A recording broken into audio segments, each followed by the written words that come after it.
Welcome to BrainTalk, a podcast from Project BrainStorm about the bipolar spectrum.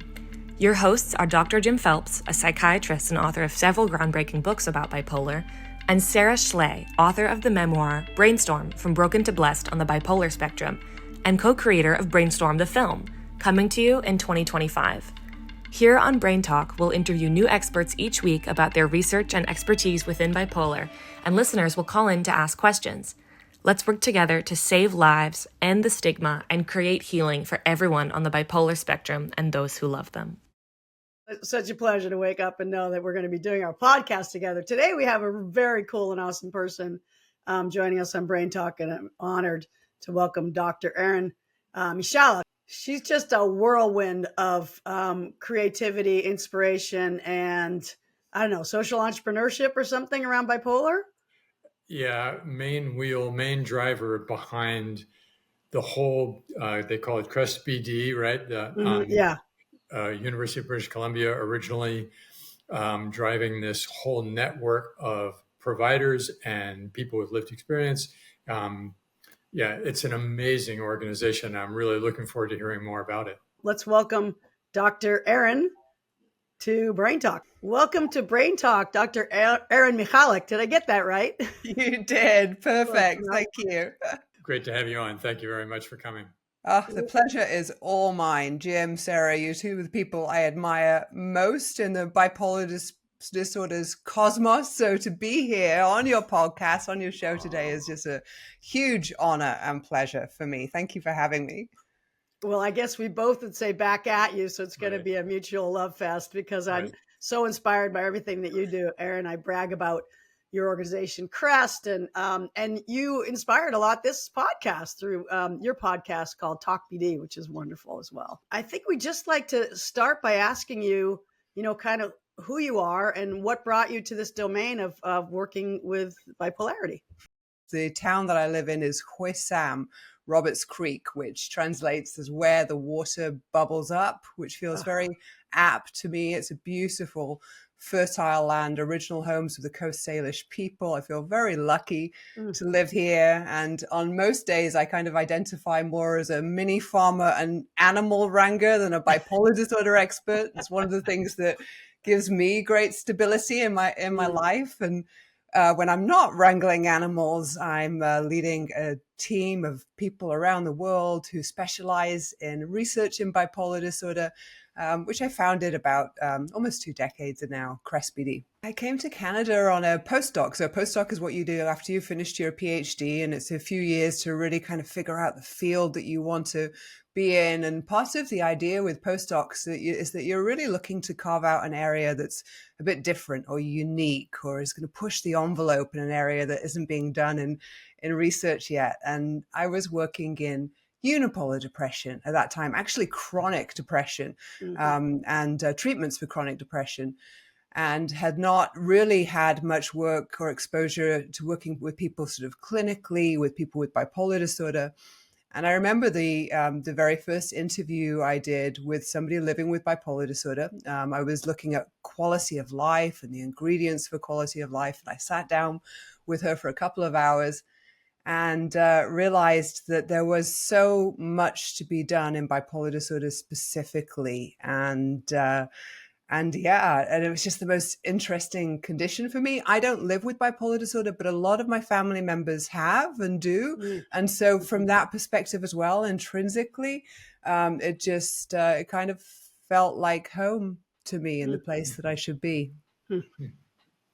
I would be curious, Erin, that list of things that needed to be done that sprang to mind as you talked with this person. What do you recall? What was on that list, like the first couple of items? Well, my bread and butter area of research is in quality of life. And first of all, I think there's no condition like bipolar disorder that can have such an impact on quality of life. As you both know very, very well, bipolar disorder, I think, is probably the richest mental health condition that we work in. People will experience a range of emotions from incredible lows through to milder hypomania, sometimes through to mania, sometimes laced with psychosis. And then most importantly, sometimes often within that, periods of time where they're completely flourishing, running rings around me cognitively and creatively. And the idea of being able to develop psychological and social and pharmacological or medication treatments to preserve that capacity or bring that capacity back for people just seemed cardinally important to me. What a privilege to be on board for that as people go through that. I'm part of that journey. It is a privilege. You're right. Yeah. It is a privilege. And for, those of us living through it, and Erin, it sounds like you witnessed in your family, the change is so dramatic from this devastation of trauma, of hell. And the contrast between that and what it feels like to be well is like, well, you have to help every person. You got to find every person that this could be the case for and tell them, it's like, guess what? It's possible to live well. But you have to go on this journey and understand this is what you have even, right? Yeah. And Sarah, one of the things you're alluding to there is one of the critical points from my perspective, which is sharing the knowledge that you, for example, have gained over many years of figuring out the ingredients for you for living well with bipolar disorder, the self-management strategies, the social components, the psychological components. And once you've been a few blocks with the condition, sharing that knowledge with other people who might be earlier in that diagnostic journey or trajectory, that peer support, sharing of peer knowledge, I guess, is one of the things in Crest BD that we've really grown into specializing in because it is gold. Yeah. Yes. And at some point you thought, not only do we need to learn about this, our local team there in the University of British Columbia, we need to spread this more widely and eventually around the world. Do you remember how that idea came around? I mean, even if we just look at the context of Canada or North America, the number of people who with bipolar disorder who have access to a general practitioner, a family doctor, never mind a psychiatrist, never mind a psychologist, is, as you both know, so low. If we look at the global perspective around that, especially lower and middle income countries, supporting people with self-management strategies in those contexts and arming them with as much education as possible, when frankly many of them don't and won't over time have access to more traditional forms of medicine and healthcare systems. That for me is where the power of the global impact for us as a bipolar disorder community is. Wow. Yeah. I mean, when I first began to know you, Erin, and the work at Crest BD, I was stunned by the range and diversity of the work you're doing. Can you tell us a little bit about the AMA, the Ask Me Anything, which I didn't know what that was, nor did I know what Reddit was. But tell us a little bit about the genesis of that whole story, because it's powerful one. Honestly, Sarah, nor did I really know much about Reddit or Ask Me Anything. When we ran our first event, it would be 7 years ago. It was Dr. Stephen Barnes and I who co-directs Crest BD with me. He lives with bipolar disorder. He's a professor of psychology, and it was just the two of us. And we did a classic Ask Me Anything. So Reddit is a discourse community online, very strong reach internationally.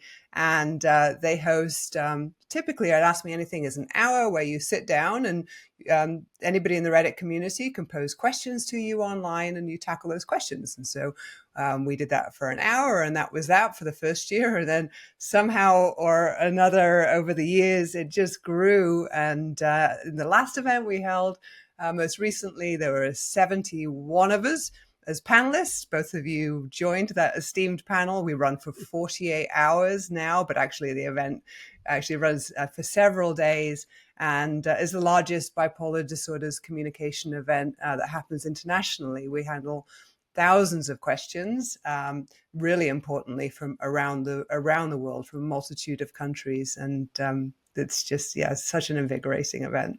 The wonderful thing about that is that it's a legacy online as well. So it's a resource that people can go back to over time. One of the things about the event this year that I really appreciated, and the Reddit community seemed to appreciate, was the number of people who were panelists who were clinicians who also live with bipolar disorder, Mm-hmm. academics who live with bipolar disorder. I think it's really important for us to recognize that this isn't a siloed condition. And we see more and more people feeling somewhat safer about disclosing that they live with bipolar disorder as one part of their identity, or it's just one component of who they are. And so that was something that I really appreciated in the event this year. Could you give us a rundown of all or many of the things that CREST BD does? So I don't think I'm the best person at creating acronyms, but CREST BD stands for the Collaborative Research Team to Study Psychosocial Issues in Bipolar Disorder. And we did form as a research group to initially advance psychological and social research in bipolar disorder.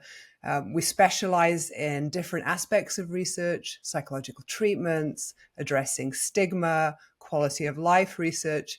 But I think the most important ingredient of what we do at this point is not so much the types of research that we do, but the way in which we do the research. Mm-hmm. All of our research is conducted in what we would call a community-based participatory research model, which basically means that all the different types of research we do hand in hand with people with bipolar disorder.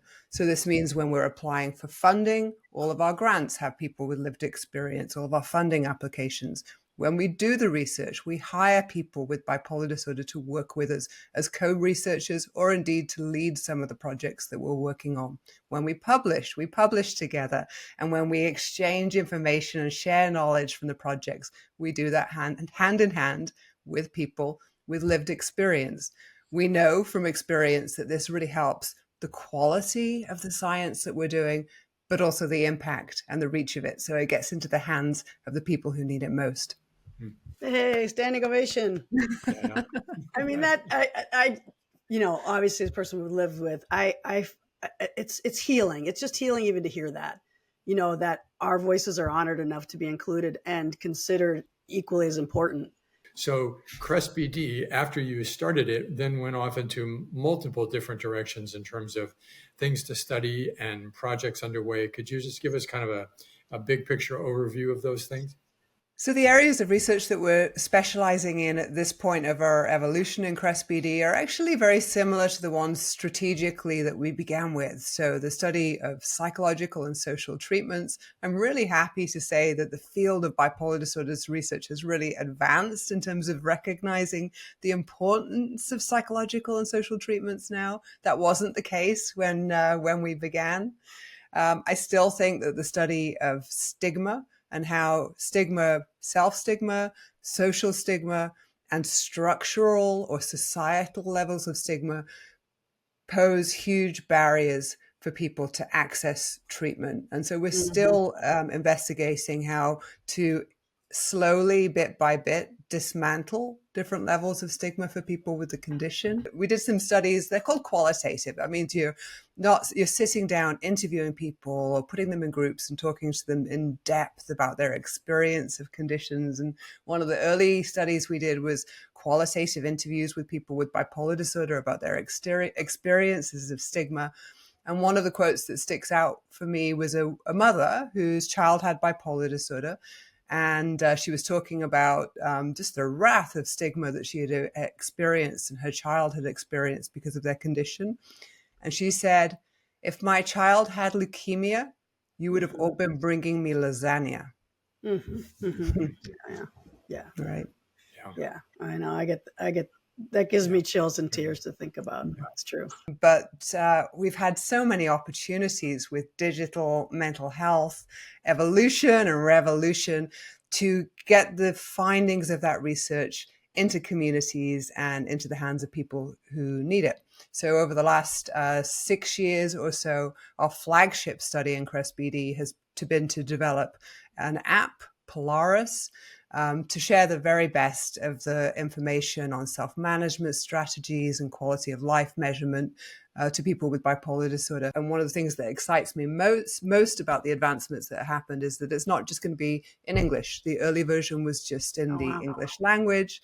The new version will be culturally adapted for Mandarin, for Spanish, for French, and all the information culturally adapted in it.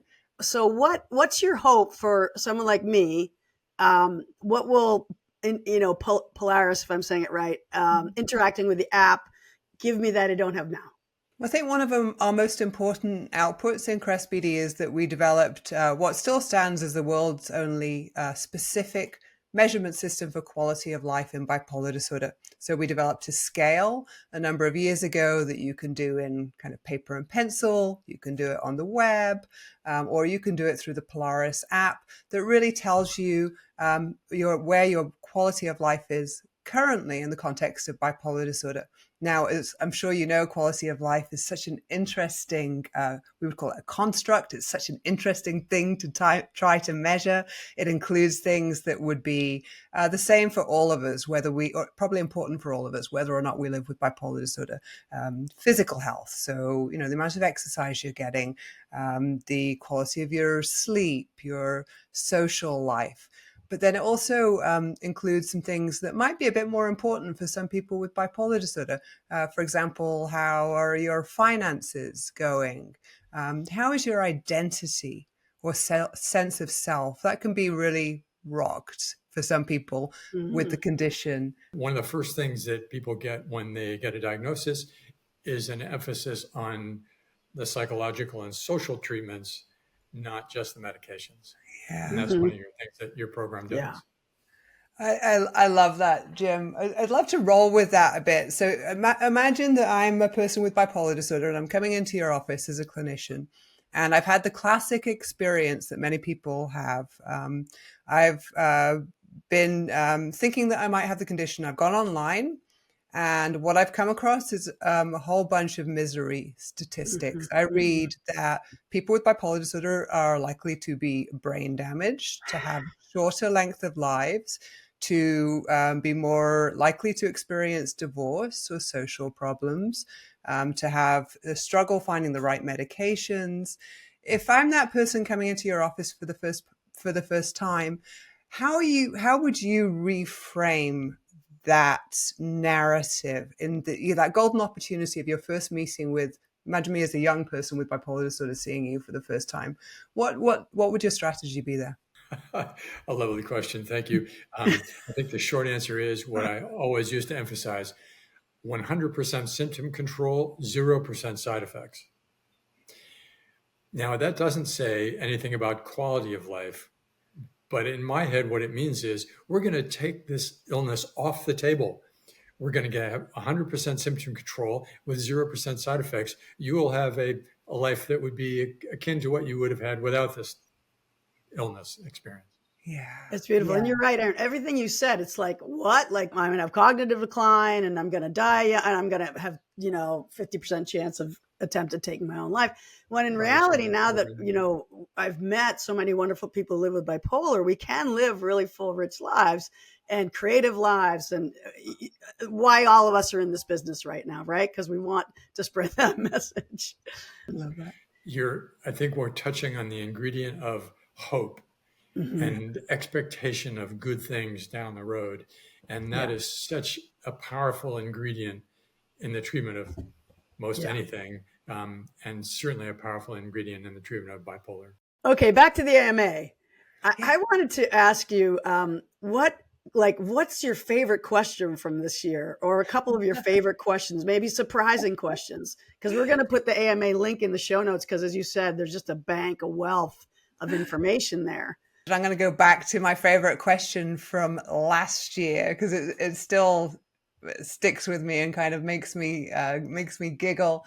It was, if there was a world where there was a zombie apocalypse, would the people with bipolar disorder thrive because they got this? They know how to cope better than the average person who's not living with bipolar disorder. Much like many of us, or those of us with bipolar disorder, coped in some ways with the pandemic. There's been some research that's looked at people with mental health challenges who are like, know how to do this. It was a real struggle for some people, but there are a smaller number of people who reported that we have tools for this. When you do a Reddit Ask Me Anything, you get the chance to upvote questions, to choose the questions that you really want to see answered. And will people with bipolar disorder be better or more likely to survive a zombie apocalypse was a really highly upvoted question. The question that was most upvoted in the AMA this year is, what is the hot take about bipolar disorder that you're not sharing with your clinician peers? I would have said to my colleagues, I would have said generally, oh, wow, people don't know how much fun this is. This is the best thing going in psychiatry, because these people are generally like creative and brilliant and fast and like, okay, let's hurry up. Come on, let's get on to the next thing, which is the way I like to operate. Right. Yeah. So I would have said, you're missing out on a lot of fun here. I guess the other hot take is, oh, wow, what other field, maybe in all of medicine, is poised to go through such an advance in terms of understanding what causes this thing? Where does this come from? And once we understand that, what impacts will that have on treatment and outcomes? To be part of a field that is poised for big advances, that's another, I think, maybe hidden secret about bipolar. Yeah. Yeah. Anyway, Erin, I've been watching what you've been trying to do in terms of dissemination of information, and with some envy, I'll confess, because you've been so successful at it. So good at it. Partly just backing up to say congratulations. It's a privilege to have you here, because you are the person who's really succeeded at such an important mission. I appreciate that, Jim, but honestly, I take my hat off to you. One of the things I so admire about you is, how do you keep all of this information in your head? I've never actually worked with somebody who has such a bank and such cognitive prowess. I don't know how you remember the amount of knowledge that you have. And so as a sharer of knowledge and clinical expertise, I really do take my hat off to you. I'm very, very pleased that we get to work together like this in teams, though. Isn't this the space where we can all really make an impact, where, I can help reach through a group like Crest BD and bring in brilliant minds like Jim and Sarah and that lived experience, expertise, and between us, I think we can make the most impact. So yeah, these networks and teams are where it's at. Hats off to Jim's brilliance. And Erin, since you're our guest today, I want to emphasize, I think something you said earlier about it's not only what we research, it's how we do it. And I want to say also, as witnessing you, this has been privileged to do a couple of years, there's a quality of kindness and respect and genuine compassion that you bring that invites a different kind of relationship, a different kind of healing, a different kind of inquiry, a different kind of, honor diversity, that I want to just flag. That means a lot to me. Thank you. Well, Dr. Erin Michalak, it's such a pleasure to talk to you. What should we have asked that we didn't ask? What are you really excited about on the horizon, or anything else you want to make sure we know before we send you off to your beautiful day in Vancouver? Well, our door is always open to people who want to engage in the research and the knowledge exchange that we're doing. Things that we're working on currently right now is, I mentioned that the Polaris app is being opened up in new languages. We're really looking for people purposefully who are Spanish speakers, Mandarin speakers, French speakers, who also live with bipolar disorder, to help engage in our research in different ways, help design the next version of the app, potentially join advisory groups, lots of different types of opportunities. And more broadly, just sharing the word of what we're doing is always so helpful to us. Well, thank you so much, Erin. Really delightful to see you here, and we'll see you in person soon, I believe.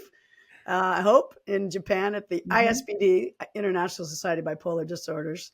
And, till soon. Thank you so much. Thank you. Well, let's see. Which one of us will say wow first? You go, Jim. Wow.